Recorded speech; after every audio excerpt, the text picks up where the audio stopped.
Today's episode is brought to you by Malwarebytes Premium.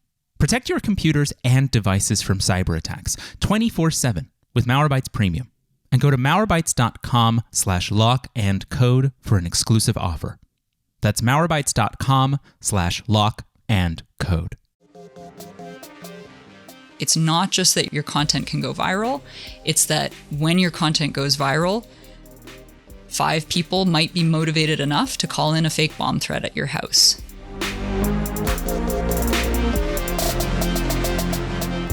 This is Lock and Code, a Malwarebytes podcast. I'm your host, David Reese.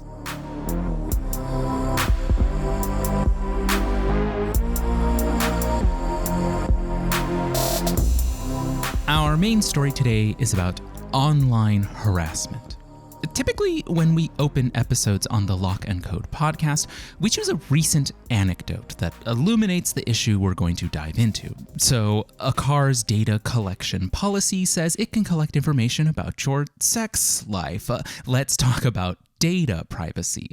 2 hotels with billion-dollar revenue streams are hit by the same ransomware group in the same month. Let's talk about cybersecurity budgeting. Sensitive photos taken by a Roomba get posted on Facebook. Let's maybe talk about data privacy again. But in trying to find a recent story to use for this episode about online hate and harassment campaigns, I ran across something that hasn't happened before. There are too many stories. There was my introduction to the sort of institutionalization of online harassment, the 2014 Gamergate campaign, where a loose coalition of video game players and just internet users cried foul because of the false claim that an independent developer's video game about their personal struggle with depression received biased, positive reviews because of that developer's relationship with a video game journalist. There were more recent reports of online harassment and bullying against Asian Americans during the COVID-19 pandemic. There was also, and this is a little different here, but the disinformation campaign against a man named Michael Tubbs in 2020. As the youngest and first black mayor of the city of Stockton in California, the swirl of disinformation cost him his re-election. And there are honestly many suicides by teens and children who faced virulent hate on platforms like Instagram and TikTok. If we want to look at the numbers are there. In 2023, the Anti-Defamation League revealed that 52% of American adults reported being harassed online at least sometime in their life. That was the highest rate ever and a dramatic climb from the 40% who said the same thing in 2022. The survey also showed that the amount of online hate and harassment that occurred strictly in 2023 and 2022 had also gone up. Again, according to the Anti-Defamation League, 33% of adults and 51% of teens said they'd suffered from online harassment in the 12 months prior to taking the survey itself. That was an increase of at least 10% for both age groups when the organization surveyed Americans the year before. This isn't new information. This isn't a sudden revelation. Even Congress is entirely aware of the problem, having requested the executives of several social media platforms to testify about what they and their companies are doing to keep children safe online. And so far, not a lot has worked. But in 2018, a longtime incident response specialist looked at the systemic problem of online hate and harassment and approached it with a cybersecurity lens. Today, to help us understand online harassment campaigns, how they've evolved over time, what everyday people can do to protect themselves moving forward, and whose responsibility is it truly to solve these problems, we're speaking with Leigh Honeywell, CEO and co-founder of Tall Poppy. Leigh, welcome to the show. Thank you so much for having me here, David. Really stoked to talk to you about this and couldn't have asked for a better introduction. I think you really touched on a bunch of the key ways that online harassment is perpetrated, the key kinds of things that when we talk about online harassment, it's what we're talking about, ranging from cyberbullying, that sort of like kids having negative interactions, all the way up to adults, politicians, disinformation, all of that stuff. Yeah, thank you so much. We are excited to have you on as well. And like I said at the intro, right, there's actually an enormous world here. And what better way to start understanding it than to just dive right in? And so you kind of touched on this just right there. What do we mean when we talk about online harassment and hate? Because I feel like there's a lot of folks who don't understand it through no fault of their own, right? They haven't seen it themselves. They don't know a lot of individuals who have suffered through it. So again, just like, what do we actually mean when we're saying these words? What are we talking about? I think there's two important characteristics to talk about when we talk about online harassment. One thing is the severity, and the other thing is the volume. A single negative Yelp review, not necessarily online harassment. If it goes into extensive details about the proprietor of the business's personal life and shares their personal information, that one negative Yelp review might actually be online harassment. There's definitely a bit of a like eye of the beholder thing happening, and sort of the interior experience of the target of a harassment situation. But I think when looking from the outside, you can really look at those two things of the severity of the negative interaction and the volume of it. Is it one person or is it 3,000 people? Is it deep dive personal information sharing without someone's consent? People used to talk about revenge porn. We now use the term non-consensual intimate images to refer to intimate images that are shared without people's consent. And that would definitely fall on the more severe end of the sort of spectrum versus something like a nasty tweet or LinkedIn message, stuff like that. All of that falls under this umbrella of online harassment, but I think it's really important to talk about it being like a spectrum of experiences that range in severity from those like sort of minor negativity all the way up to like life-altering and potentially life-destroying impacts.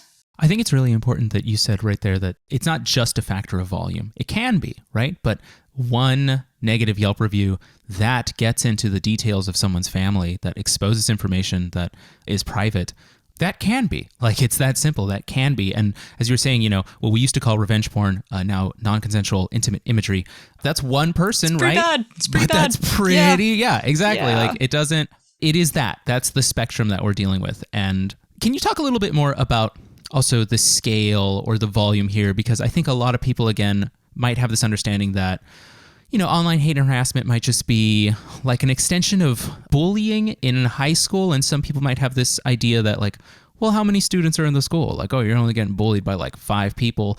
And to those people, I do recommend a documentary from like, it feels like 15 years ago called Bully, which opened my eyes about bullying, but that's a different conversation. Just go watch it. I think it really illuminates how terrible this problem is. But again, on the volume, what does it look like? Like, are we actually talking about 3,000 people or is it actually a lot more? It's funny. I think of a relatively recent example that really opened my eyes to just how much the scale can be. I'm Canadian. Technically, our head of state is the King of England. When the Queen passed away, I got up at 5 a.m. to watch the funeral. It was very moving.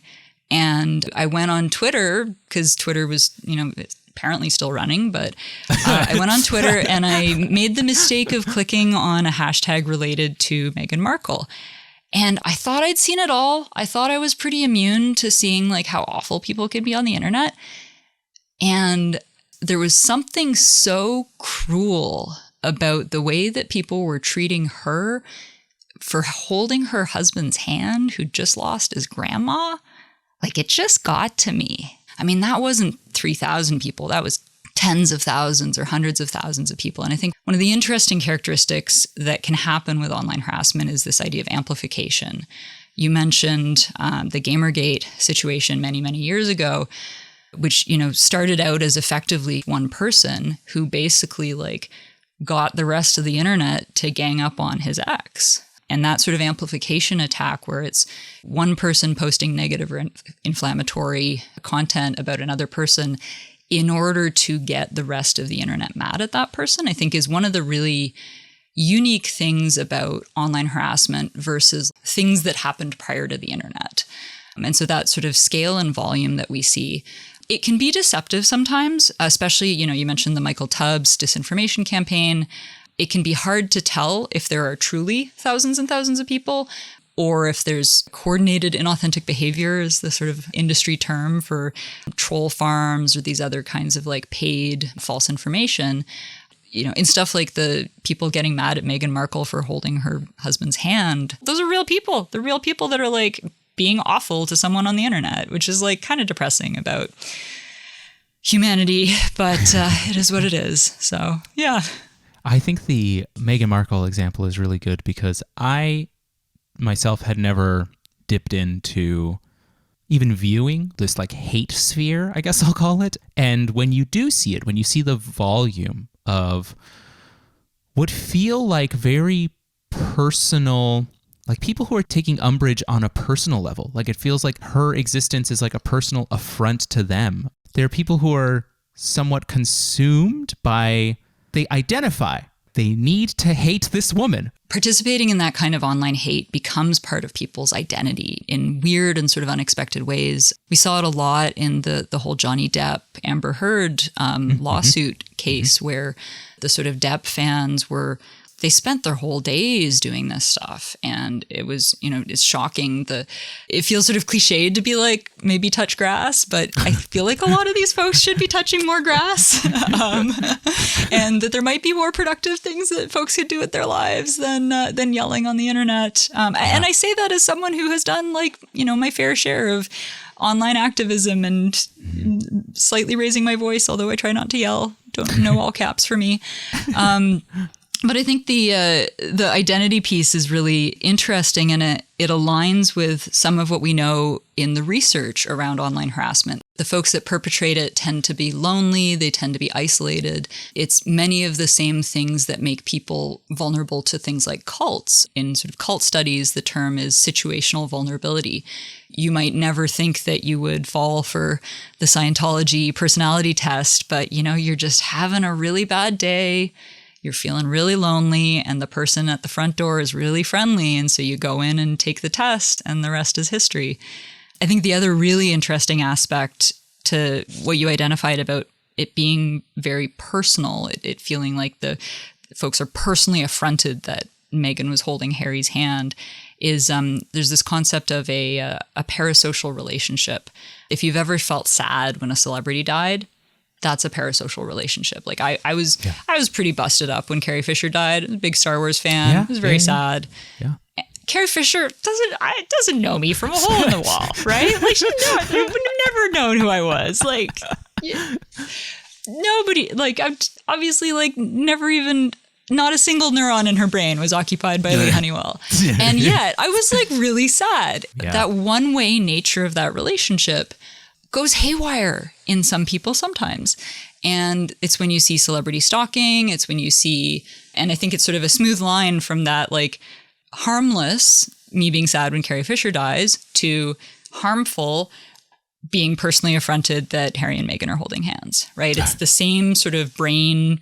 We're seeing another person, we acknowledge that that person exists, but in some cases, people think they have more of a relationship with that person who has no idea that they exist than they do.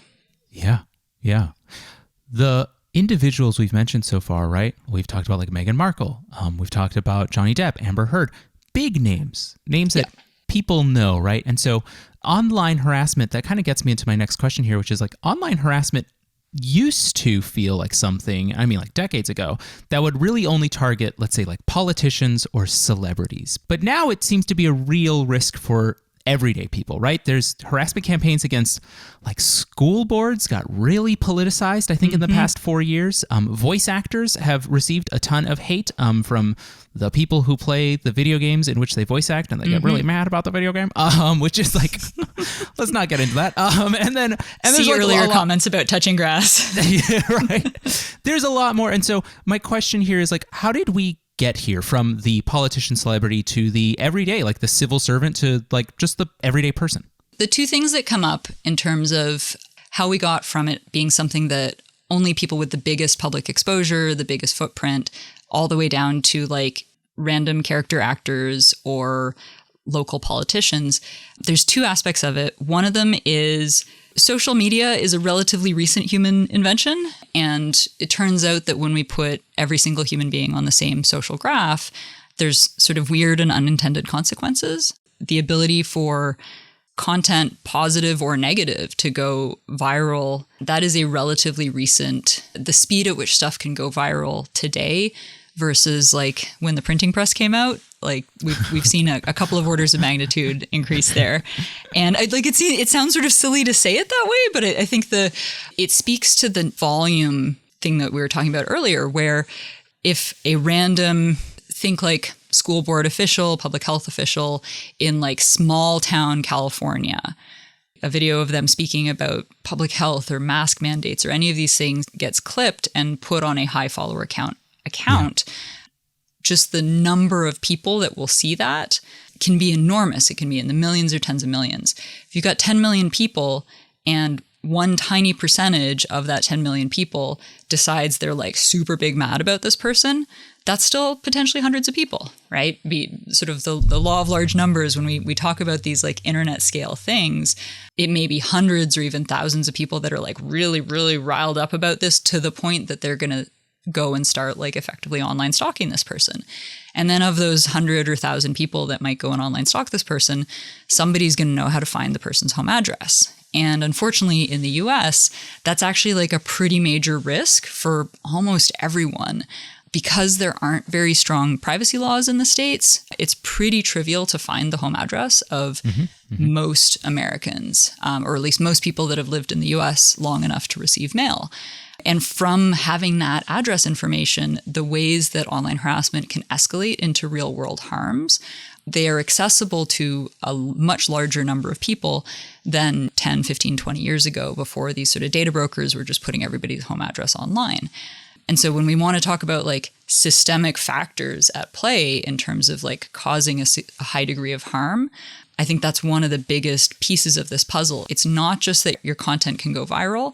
It's that when your content goes viral, 5 people might be motivated enough to call in a fake bomb threat at your house. So that's sort of like OMG virality, the ways that it can escalate and the likelihood that it can escalate, it really can happen to anyone. There was a joke running on Twitter for a while that was, every day there's a main character on Twitter and your goal is to not ever be the main character. 100%. Unfortunately, whoever's the main character of the day, they're going to just like have a bad time because of all of these sort of systemic issues around privacy and people's data. I think it's really important here that you said, this can befall everyday people. And it makes me wonder, will we see a world where everyone, like you, I, and everyone after us, will they need like an online harassment defense strategy, no matter their job or level of public exposure? I think certainly what we've seen in the past few years is that this kind of online hate and harassment represents a real threat to people's ability to participate in public life. Whether it's not realizing that when you register as an election candidate in some, local race, you've put your home address on a form. That form is uploaded to the county or the state, and your home address is now public in perpetuity, all the way to cases we've seen where politicians had been to Burning Man or had like an online dating profile that somebody screenshots or whatever, right? All of this sort of like the things that are honestly like within the realm of like a normal modern life.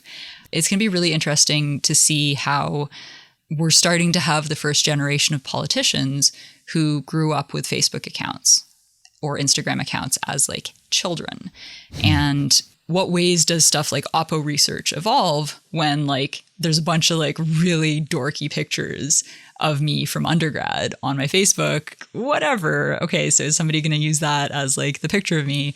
We're having to have these questions as a society, and we're really like, we don't have answers yet. As sort of a random aside, I just read Paris Hilton's memoir, which was a trip and was actually like fascinating.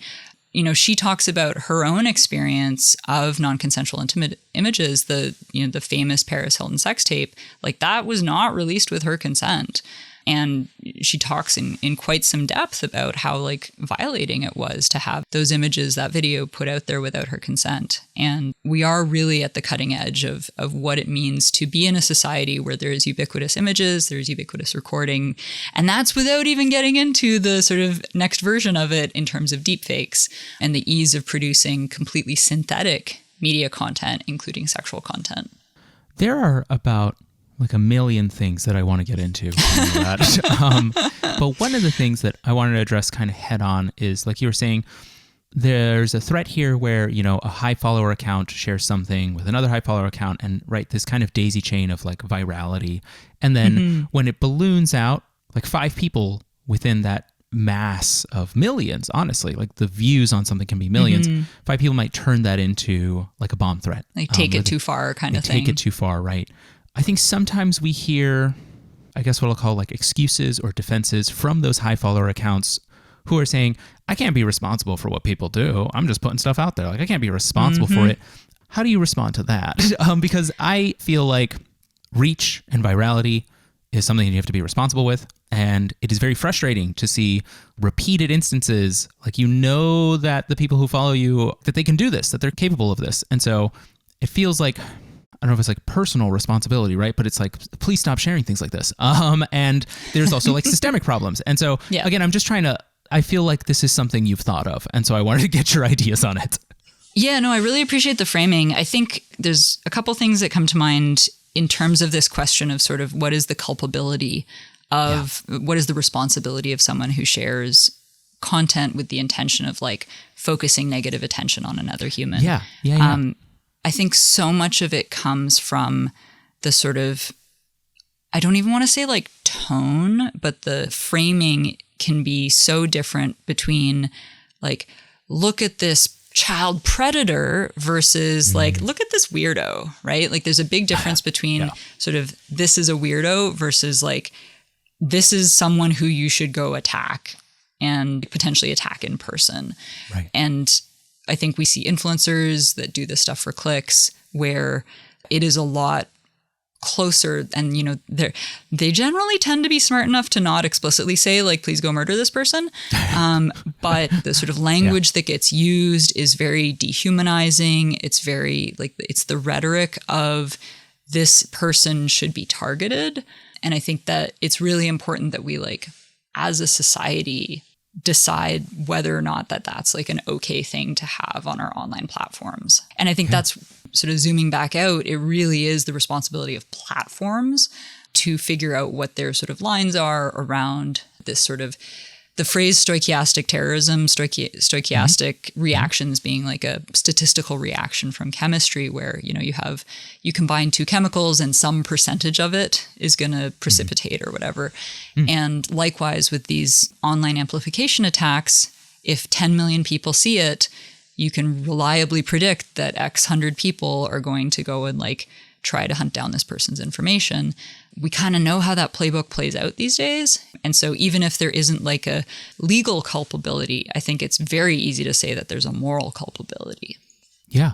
I think it's also important to say that, like, it's going to sound a little funny, but like to show the power of virality, these can be legitimately world-shaping events. Like 500 or 600 years ago, like a guy named Martin Luther pinned some stuff on some church doors, and it changed human history. And it was viral, if we want to say that terrible word to something that happened so long ago. But this is like, it is real. That's just to say. But that it also speaks to the impact of technology, because that, you know, was contemporaneous to the printing press, and the nailing to the church door was very important, but it was also the rapid replication through printed media, through movable type, and we had to figure out how to adapt as societies to that sort of changing information landscape. It's funny because I feel like when I talk about the sort of big picture systemic stuff of this work of fighting online harassment, it's very like, we got to figure this out as a society. Like I don't actually have like sort of buttoned up answers. In my day-to-day work, we really focus on the sort of tangible, tactical stuff that is within the control of individuals. And I think that that's super, super important that folks be aware of and able to do the things that they can do that are within their control. But I think it's really important to never lose sight of how much of this stuff is systemic, how much of this stuff is like, we're figuring out the next like Pokemon evolution of what it means to like be a society. And I don't have good answers there because it's actually like a really hard problem. On exactly that, right? It's a systemic problem. And it helps me just frame this question, right? Which we hear all the time, this suggestion that the solution is like, oh, just get off social media. Why isn't the solution get off social media? Oh man. I think it comes up every time. Yeah. I think it's a very like understandable impulse to want to just be like, maybe like, I'm so sorry that you're being attacked by these jerks. Like maybe you should just not be on the internet. And we want there to be tidy solutions like that. And unfortunately, the two things that happen are, one, it doesn't really work because if you have been online and you go offline, your enemies and critics will just see that as a victory and continue to pursue you in many cases. And the second part is that like, that's not the society that I want to live in, you know, that like the answer to being bullied is that you shouldn't be able to participate in public life. I don't think that's okay. And, particularly when the research is so clear that online harassment, these sort of personal cybersecurity threats, like vastly disproportionately impact women, people of color, LGBTQ folks, people with disabilities. These are not evenly distributed threats and concerns. Unless we want our social media, our public discourse to be very, very uniform looking, that definitely can't be the solution. But then it does beg the question of like, what should folks do if it's not log off? And yeah, I think talking about that sort of the solution space, I really put it into 3 buckets. One of them is it is important to engage responsibly, to have those like, have your interactions be as positive as possible, maintain your own sort of personal sense of well-being and health in your interactions. And I want to be really careful to be clear that that's not like, don't feed the trolls. Don't feed the trolls has never been good advice. But it is important to be clear within oneself about what one's values are to be able to be consistent on social media with one's own values. So it's not don't feed the trolls, but be intentional about when you try to give the trolls a hug or like, I'm actually not going to engage with that, or I'm going to engage in a way that feels like it's such a cheesy, like, in a way that's authentic to me, but it is like, like you gotta be authentic and in line with your values. So there's that, like, keep posting, but do so in a way that is in line with your values. And if you feel like you're getting, triggered or upset and are potentially like lashing out, be able to recognize that and log off for the time being until you can do so in a way that's aligned with your values. So that's like the sort of squishy human piece of it.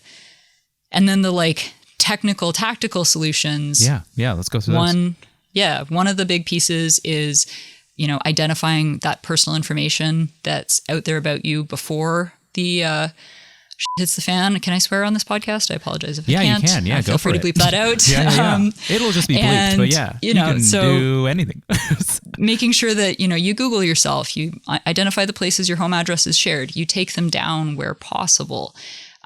Whether you use a tool to do that or do it manually, I think it's really important, particularly for folks in the US, that they understand like what information is available about you, that your worst enemy, if they had that information, what would they do with it?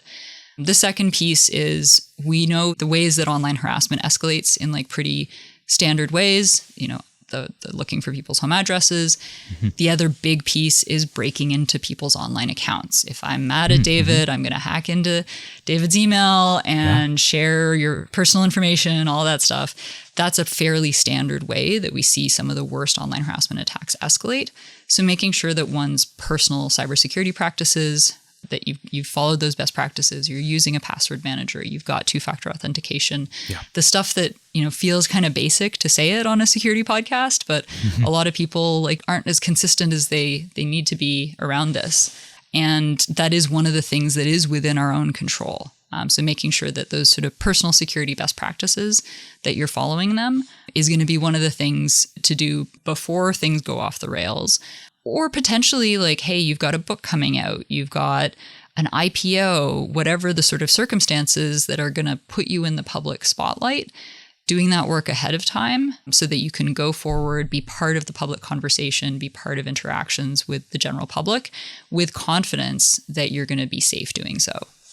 I think it's so important here that you said a lot of these are common, everyday best practices in the cybersecurity community, right? They're things that we hear about like, oh, well, of course you have to be doing that. But I think it's important to tell people that even in the cybersecurity community, we get those wrong too. So like, there's no judgment. Like if we could... Totally judgment-free zone. Yeah. If we could solve the problem where everyone uses 2FA, two-factor authentication, right?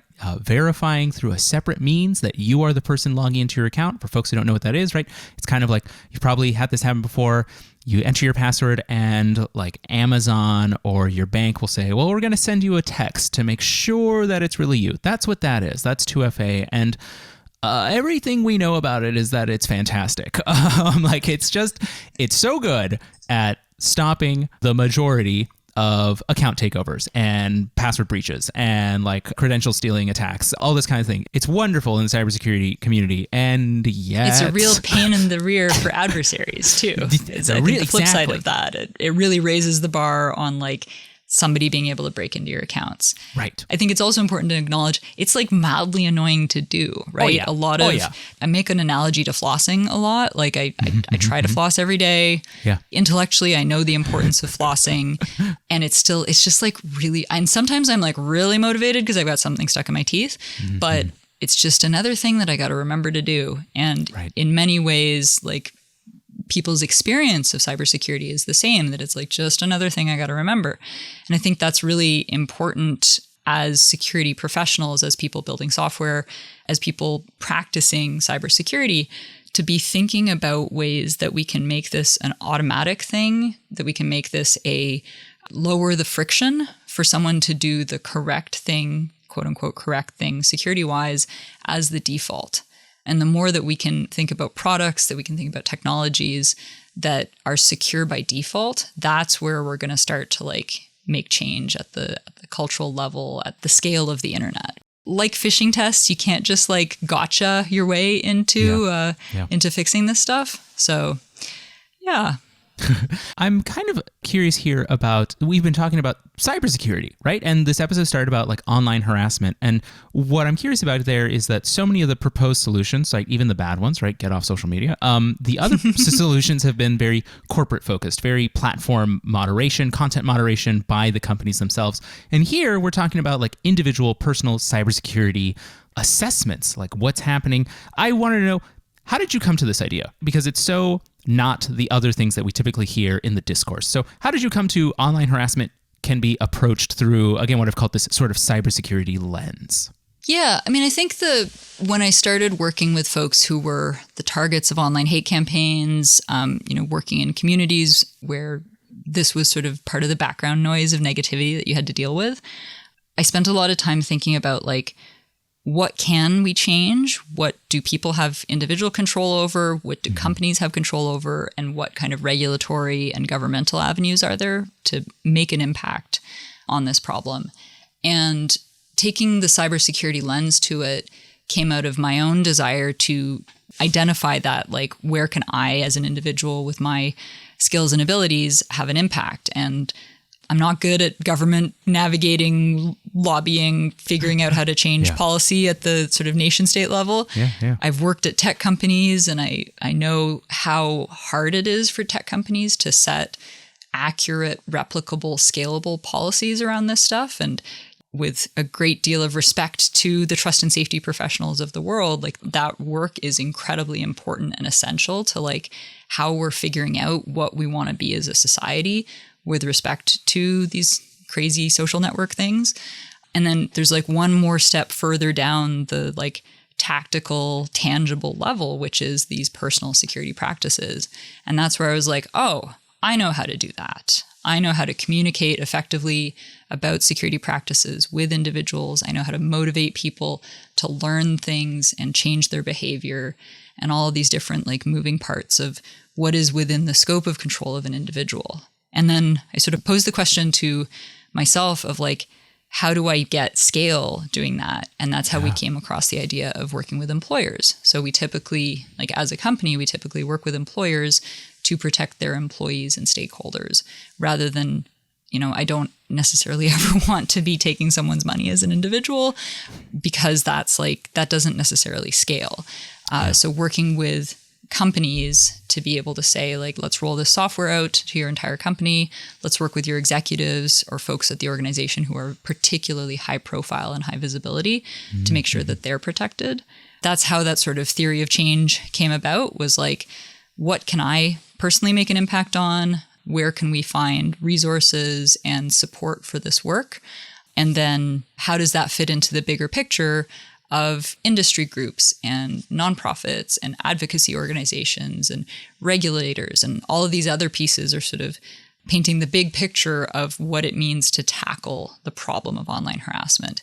And that's without getting into the ways that this stuff overlaps with stuff like scams and fraud. And like we talked a little bit about kids getting bullied, but there's like a whole set of specific issues around kids and minors and young adults. And then there's an additional whole set of problems and challenges around folks experiencing cognitive decline, potentially as they get older, or otherwise like vulnerable adults. There's a whole set of issues that we're going to start to see just really rise as the first generation of internet users starts to age and starts to get things like Alzheimer's. So, gosh, yeah. It's big picture, and I'm just tackling like one little teeny tiny part of it. Yeah. We focused so much, right, again, on the personal, on what we can do, and the work that Tall Poppy does with like employers and the executives, and we've danced around a little bit. Oh, there are suggestions here and there for the companies, for these massive platforms. Whose responsibility is it to solve this? I guess is a word I'll use, to fix it, to make it better. Whose responsibility, honestly?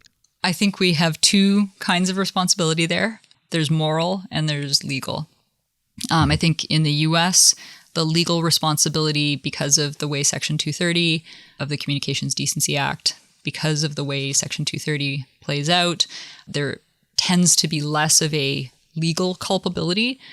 But I think it is, to me at least, it is very clear that there is a strong moral culpability of the online platforms for the content that appears on online platforms and remains, less so appears in the initial case, but more so remains / is not moderated.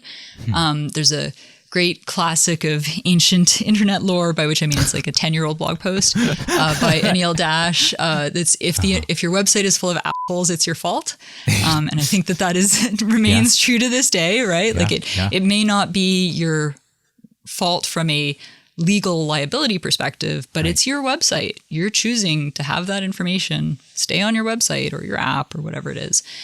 So I think that sort of responsibility of organizations to be clear about what their values are and then enact those values through things like content moderation policies, to me, that feels very, very clear. Yeah, and for the folks who don't know, right, Section 230 of the Communications Decency Act is pretty much a landmark like law that says, I think the simplest way to determine it is like, let's say I own a website. I have a website. And let's say my website has commenting capabilities. I am not liable as the owner of that website for the comments that people make on my website. So if someone makes a death threat, I can't be charged for that. And so when you see like the creation of the internet, the infrastructure of the internet and how it was built, that makes sense, right? That makes sense. Like it was this very sort of like everyone can get online, everyone can build a website, everyone can do this of their own accord.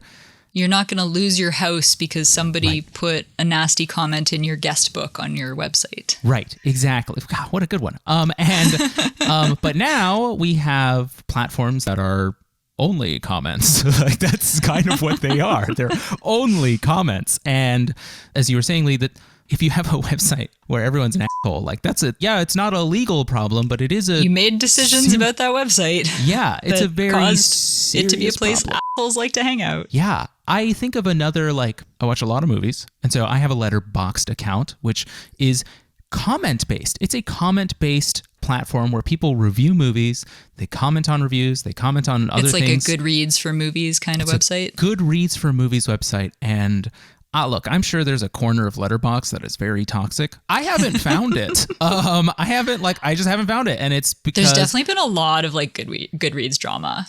Oh, yeah. Goodreads. Yeah. Goodreads is for folks who read books, right? It's the same thing. Goodreads is the Nextdoor of books. That is an incredible analogy. I don't like Goodreads.